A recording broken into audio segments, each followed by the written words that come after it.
آپ ایسے عاشق اہل بیت رسالت تھے کہ ایک مرتبہ آپ نے اپنے سر کی پگڑی ایک سید زادے مزدور کے قدموں پر رکھ کر معافی طلب کرنے لگے۔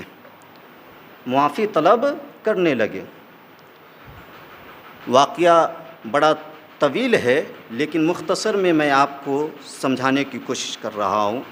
مختصر میں آپ کو بتا رہا ہوں کہ ایک مرتبہ آپ کے ایک چاہنے والے نے اپنے گھر آپ کی دعوت کی اور آپ کو لے جانے کے لیے پالکی لے کر آئے۔ آپ تیار ہوئے، مکمل عالمانہ شان و وقار کے ساتھ آپ اپنے حجرہ سے باہر نکلے، پالکی میں سوار ہوئے۔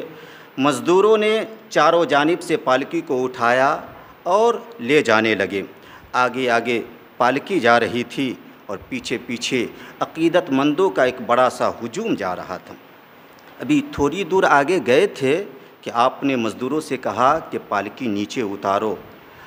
پالکی نیچے اتاری گئی، آپ اس میں سے باہر نکلے، حیران و پریشان تھے، آپ کے چہرے کا رنگ بدلا ہوا تھا۔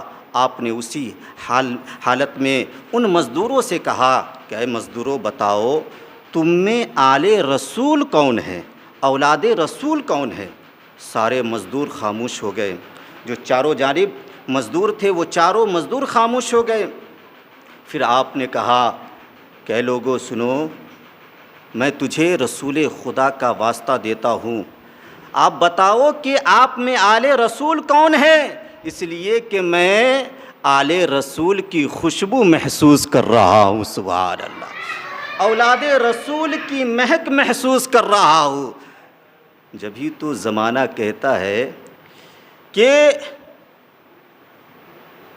زمانہ سن کر جانتا ہے کہ یہ آل رسول ہے، اور اعلیٰ حضرت سونگھ کر پہچان لیتے ہیں کہ یہ آل رسول ہے۔ سبحان اللہ۔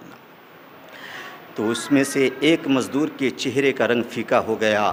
اس نے کہا حضور، مزدور سے کام کرایا جاتا ہے، نہ کہ اس کی ذات پات پوچھی جاتی ہے۔ مزدور سے کام لیجئے، اس کی ذات پوچھنے کی کوئی ضرورت نہیں ہے۔ جب اعلیٰ حضرت نے اصرار کیا تو اس نے کہا کہ سمجھ لیجئے میں ہی اس چمنستان رسالت کا ایک مرجھایا ہوا پھول ہوں جو چند مہینے پہلے اس شہر میں آیا ہوں۔ میں کوئی ہنر نہیں جانتا، کوئی کام نہیں جانتا، میں انہی مزدوروں کے ساتھ پالکی اٹھاتا ہوں، مزدوری کرتا ہوں، اور اس سے جو روپیہ ملتا ہے، پیسہ ملتا ہے، اس سے میں اپنے بال بچوں کی پرورش کرتا ہوں۔ ابھی اس سید زادے مزدور کی بات ختم بھی نہیں ہوئی تھی کہ لوگوں نے پہلی مرتبہ یہ رقت آمیز منظر اپنی نظروں سے دیکھا کہ عالم اسلام کے ایک نامور عالم دین کے سر کی پگڑی اس سید زادے مزدور کے قدموں پر پڑی ہے، اور اعلیٰ حضرت رو رو کر کہہ رہے ہیں اے سید زادے، مجھ سے انجانے میں غلطی ہو گئی ہے، مجھ سے انجانے میں خطا ہو گئی ہے، لہٰذا آپ مجھے معاف کر دو۔ اگر آپ مجھے معاف نہیں کرو گے اور بروز محشر رسول پاک نے مجھ سے پوچھ لیا کہ اے احمد رضا، کیا میرے فرزند کے کندھے اسی لیے بنے تھے کہ وہ تمہاری سواری کا بوجھ اٹھائے، تو میں کیا جواب دوں گا؟ لہٰذا آپ مجھے معاف کر دیں۔ تو سید زادے نے معاف کر دیا۔ اعلیٰ حضرت نے فرمایا کہ نہیں، معافی ایسے نہیں ہوگی، آپ پالکی میں بیٹھے اور جتنی دور آپ مجھے اٹھا کر لائے ہیں اتنی دور میں آپ کو اٹھا کر لے جاؤں گا۔ سبحان اللہ۔ بتانا مقصد یہ ہے کہ جب ایک سید زادے مزدور کے ساتھ اعلیٰ حضرت کا عشق اس درجے کا تھا تو پھر آپ اندازہ لگائے کہ مصطفیٰ جان رحمت کے ساتھ عشق رضا کس درجے کا رہا ہوگا۔